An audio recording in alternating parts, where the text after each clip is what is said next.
Marcus had been working the night shift at Park Hyatt Hotel for 15 years.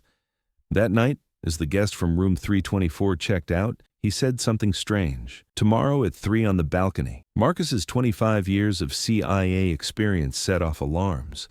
That phrase was part of a code system that had been in use for 40 years. Life's greatest secrets emerge in the most ordinary moments. In this video, you'll watch how a hotel night clerk discovered an international espionage network and used his former identity to disrupt a conspiracy that threatened world security. Marcus's story is about the power of experience and moments when intuition proves more valuable than technology. Marcus Mitchell's story begins in 1952 in Detroit's Corktown neighborhood. His father worked at the Ford factory. His mother was a cleaning lady. As the eldest of 5 children, Marcus had developed a responsible character from childhood. His school grades were perfect, especially excelling in mathematics and languages. In his senior year of high school, he began learning Russian. This was a bold decision during the Cold War era. His teacher, Mrs. Anderson, noticed that Marcus had an extraordinary gift for languages. Within just 6 months, he was speaking fluent Russian. In 1970, at age 18, he enlisted in the Army. The Vietnam War was ongoing, but Marcus's path was different. During basic training, his superiors noticed his analytical intelligence, language abilities, and capacity to remain calm under stress. He received special training at Fort Bragg. Surveillance techniques, code breaking, behavioral analysis, counterintelligence. For 2 years, he learned from the CIA's best instructors. During this training, Marcus's true talent emerged: pattern recognition. He could see logical connections even in the most complex mass of information. His first assignment came in 1973, West Berlin. The city was divided in two, with dozens of espionage operations being conducted daily. Marcus's job was to detect East German agents' infiltration attempts. His first major success in Berlin came in 1975. He uncovered a sleeper cell that Stasi agents had established in West Berlin. After 18 months of patient observation, they captured 12 agents in a single operation. This operation solidified Marcus's reputation within the CIA. In 1978, he was sent on a Moscow assignment. Cover story: cultural attaché. Real mission: intercept KGB nuclear program intelligence. For 3 years, he lived in Moscow, spoke perfect Russian, and adapted perfectly to local culture.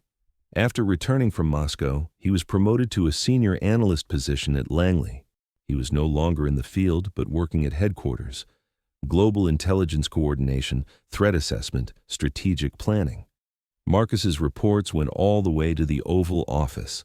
Throughout the 1980s, he participated in the world's most critical intelligence operations. During the Soviet-Afghan War, he coordinated covert aid to the Mujahideen. During the Iran-Iraq War, he assessed the military capabilities of both sides. After the Chernobyl disaster, he collected radiation intelligence. In 1990, the Berlin Wall fell and the Cold War ended. Massive restructuring began within the CIA. Thousands of agents were retired, departments were closed. Marcus survived because his Middle East expertise was valuable in the new era. During the 1991 Gulf War, Marcus headed the team that assessed Saddam Hussein's chemical weapon capability. The intelligence proved accurate. Iraq had a massive stockpile but limited delivery systems. In 1993, during the ethnic cleansing in the Balkans, Marcus was assigned to a unit collecting war crimes intelligence. He was the one who reported real-time intelligence of the Srebrenica massacre to Washington. This report played a critical role in NATO intervention decision-making. But Marcus's greatest success came in 1998. He obtained intelligence that al-Qaeda was planning bombings in Africa. He provided critical warnings about attacks planned on U.S. embassies in Kenya and Tanzania. The attacks couldn't be prevented, but casualties were minimized. In 2000, at age 48, Marcus was offered mandatory retirement. Official reason: the 25-year rule in CIA. Real reason: new generation CIA management wanted to eliminate old-school operators. In the digital age, technology was trusted more than human intelligence. Marcus had to accept this decision. The pension package was decent, but 48 was too young for retirement. He moved to New York and tried private security consulting. But post-September 11th, jobs in the security industry went to younger professionals. In 2003, he married Linda. Linda was an intelligent 42-year-old woman working as a translator at the UN. For the first time in his life, Marcus found true happiness. The couple lived a modest but comfortable life. In 2005, Linda was diagnosed with breast cancer. She underwent treatment for 3 years. Marcus spent all his savings on his wife's treatment. Private hospitals, experimental treatments, alternative medicine. He tried everything. Linda passed away in 2008. Marcus fell into devastating depression at 56, alone, with his savings depleted. The pension was adequate, but medical bills were enormous. He was forced to sell the house. In 2009, Marcus was living in a studio apartment in Manhattan. Social isolation, lack of purpose, financial stress. A psychiatrist prescribed antidepressants, but Marcus refused medication. "I don't want to lose my clarity," he said. The job hunting process was humiliating. At 57, overqualified for most positions, underqualified for senior roles. Security companies found his 25 years of CIA experience impressive, but there were concerns about the technology gap.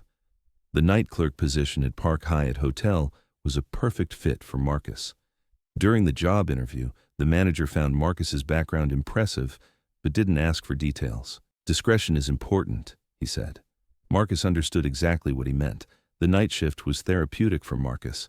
11 p.m. to 7 a.m., minimal human interaction, routine tasks, quiet environment. The hotel's clientele was high-end, diplomats, business executives, international travelers. During the first year, Marcus focused solely on doing his job. Check-in, check-out, security rounds, guest services. But gradually, old instincts began to return. He started observing guest behaviors. Mrs. Elena Kozlov, Russian art dealer, came every 3 months. Same suite every time, cash payment every time. Room service orders always in Russian. Phone calls always from an encrypted phone. Mr. Chen Wei, Chinese technology consultant, had suspicious timing. Every visit coincided with major U.S.-China trade negotiations. His laptop was in a special shielded case. Communication devices were professional grade. Dr. Ahmad Rashidi, Iranian medical researcher, had disturbing patterns. He didn't come during U.S. sanctions periods, but made frequent visits during diplomatic openings. His research was supposedly legitimate, but there were intelligence community connections on the guest list. Marcus initially tried to ignore these patterns. "I'm becoming paranoid," he thought. But during his 15 years of hotel experience, the patterns became increasingly sophisticated. At the beginning of 2024, Marcus made a major breakthrough. He accessed the hotel's Wi-Fi logs. He analyzed guests' internet usage patterns. He discovered that certain guests accessed specific websites at specific times. The websites appeared innocent, but URL patterns contained encrypted messages. Marcus recognized this communication system. They had used a similar system in Moscow in the 1980s. Digital dead drops, a modern version, but the same principle. This discovery shocked Marcus. The hotel was being used as a communication hub for an international intelligence network. But which countries were involved? What operations were they planning? On the night of March 15, 2024, the breakthrough came. Klaus Weber, during routine checkout, said, "Tomorrow at 3 on the balcony." Marcus instantly recognized it. Operation Nightfall Code System. Operation Nightfall was a system developed in the 1980s used for multinational intelligence coordination.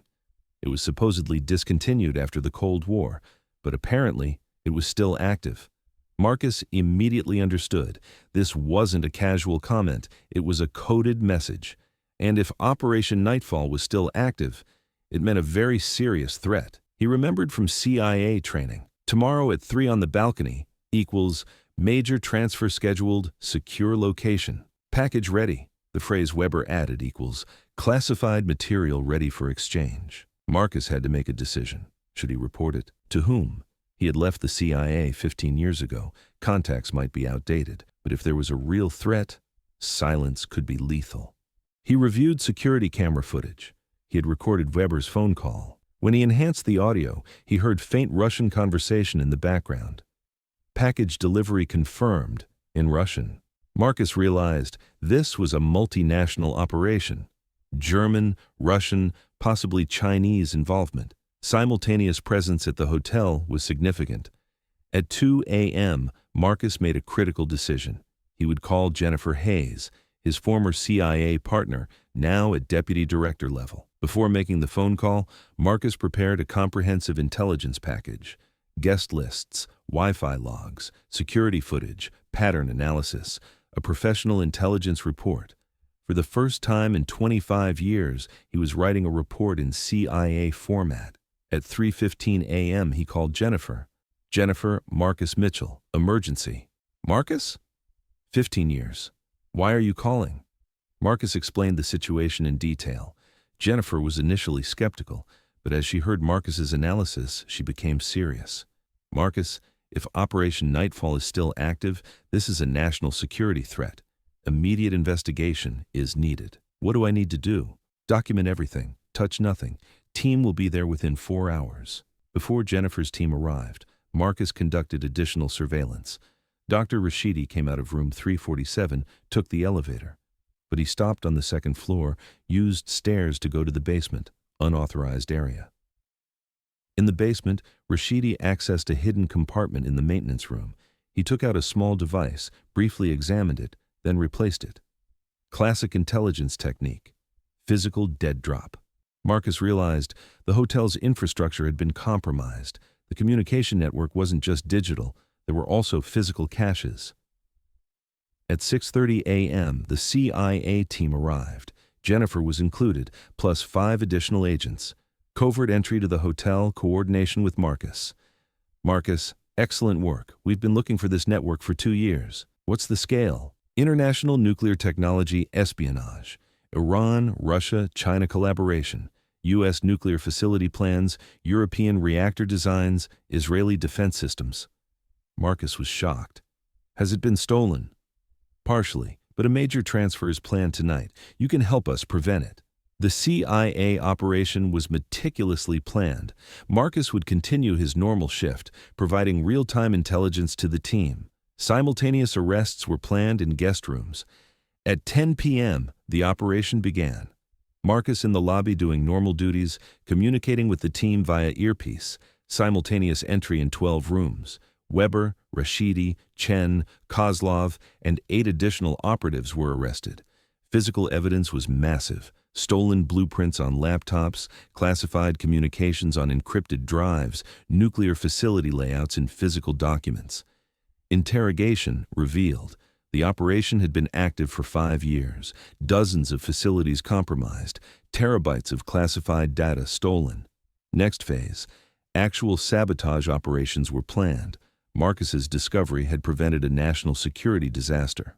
In the post-operation briefing, Jennifer approached Marcus. Marcus, this success is career-defining. The Homeland Security Secretary wants to personally thank you. I just did my job. No, Marcus, you provided exceptional service. CIA is offering you a permanent consultant position. After long consideration, Marcus accepted. He would continue the hotel job but provide part-time intelligence to the CIA. 6 months later, Marcus had a completely transformed life. Respect at the hotel, valuable asset at CIA. Young colleagues David and Sarah were now eager to learn from Marcus. Marcus had a new photograph in his office, a personal thank you letter from the president. Outstanding service to national security protection. But Marcus's real pride was different. Every night he looked at the lobby and saw potential threats, hidden patterns, concealed dangers. At 68, still protecting his country. News had come out in international media. Major spy ring disrupted, nuclear espionage prevented, hotel used as intelligence hub. Marcus's name wasn't mentioned, identity protected, exactly as he preferred. Marcus now lived 2 lives, publicly, a quiet hotel night clerk. Privately, CIA's most valuable New York asset. Perfect cover, invaluable experience, unmatched dedication. When new guests arrived at the hotel, Marcus observed differently. He distinguished simple tourists from professional operatives. He differentiated innocent behavior from calculated actions. Young staff now showed Marcus different respect.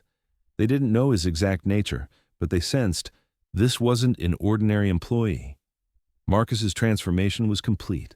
from invisible to indispensable, from forgotten to essential, from retired to reactivated. The old agent had taught everyone an important lesson. True expertise never disappears. It just waits for the right moment to emerge, and when that moment comes, the value of experience becomes immeasurable. Have you ever faced such a situation? Have your talents ever been overlooked?